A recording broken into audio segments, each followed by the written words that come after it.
Bismillah ar-Rahman ar-Rahim. Alhamdulillah wa salatu wa salamu ala Rasulillah wa ala alihi wa sahbihi ajma'in. Welcome to Amazed by the Quran, a series in which I like to share with you things I find amazing about the Quran. Today I want to talk to you about two prophets again. Both of them talked about in Surah Al-A'raf, the 7th surah. One of them is Hud and the other one is Nuh alayhi salam. Talking about Nuh alayhi salam in the same surah, Allah says, قَالَ الْمَلَأُ مِنْ قَوْمِهِ إِنَّا لَنَرَاكَ فِي ضَلَالٍ مُبِينٍ. The chiefs, the generals, or you could even say Mala is the elite of his people, said that we see you obviously lost. We consider you lost or confused. So Allah is making a comment about the elite of Nuh's time, that they were at the forefront of making propaganda against Nuh. Okay, so that's the first prophet and the chiefs or the elite of that time making propaganda. The second case is that of Hud, and again the elite are highlighted. قَالَ الْمَلَأُ الَّذِينَ كَفَرُوا مِنْ قَوْمِهِ إِنَّا لَنَرَاكَ فِي سَفَاهَةٍ وَإِنَّا لَنَظُنُّكَ مِنَ الْكَاذِبِينَ.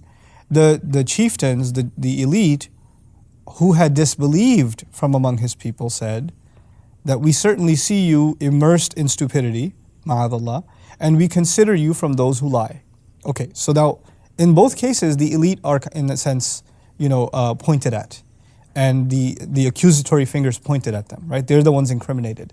But the interesting language is قَالَ الْمَلَأ as opposed to قَالَ الْمَلَأُ الَّذِينَ كَفَرُوا مِنْ قَوْمِهِ.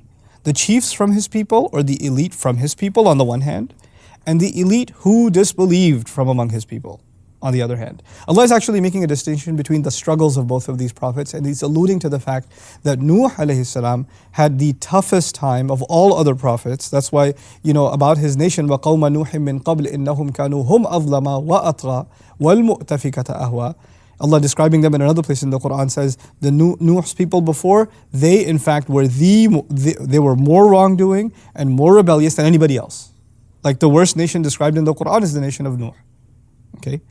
So, and there's a reason for that, that you can have a qualitative problem and a quantitative problem. The persistence with which they did crimes, right? The centuries and centuries and centuries labels them, qualifies them for the label of the worst nation, okay, or the worst enemies of a prophet. In any case, Allah is making a blanket statement about the elite in the nation of Nuh and saying the chiefs among them said, we see you as confused. But when it came to Hud, he didn't say the chiefs, the elite, basically, brushed him off. He said, the elite who had disbelieved among them. So he qualified the elite. So he didn't even take all of the elite and throw them under the bus, if you will. Right? So what we're learning here is that you might have people in political power, in economic power, in social standing that may become proponents against Islam and speak ill of it, etc. But you cannot use even them to make categorical statements about all wealthy people, all politicians, all leaders, all heads of states, etc., etc., etc. You can't generalize. Allah gave license for Nuh alayhi salam's case for that to be generalized because that's centuries in the making. It's been cooking for a long time. In the case of Hud alayhi salam, no. الَّذِينَ كَفَرُوا مِنْ قَوْمِهِ, the qualification was necessary. This is yet again the Qur'an's remarkable way of teaching people to think in more sophisticated ways. To not oversimplify things. To not just take your and my frustration about, all those politicians, they're all the same. You heard this, right? All politicians, they're all the same. Well, Qur'an doesn't let you say that. The Quran doesn't let you say that. The Quran is basically saying you have to be careful about how you label people.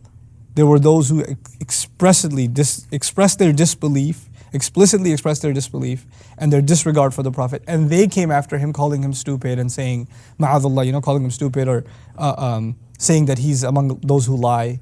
They made propaganda against him. Yes, watch out for those, but don't dismiss all the others or assume insincerity on their part. May Allah Azza wa Jal keep us from those who paint with broad strokes and look at life and look at people around us with more subtlety and more care. Barakallahu li wa lakum. Wassalamu alaikum wa rahmatullahi wa barakatuh. Assalamu alaikum wa rahmatullah. If you enjoyed this video, please do share it with friends and family. If you want to see more videos from this series, click on the box at the top. If you want to see other videos, click on the box at the bottom. And don't forget to hit the subscribe button. Thanks.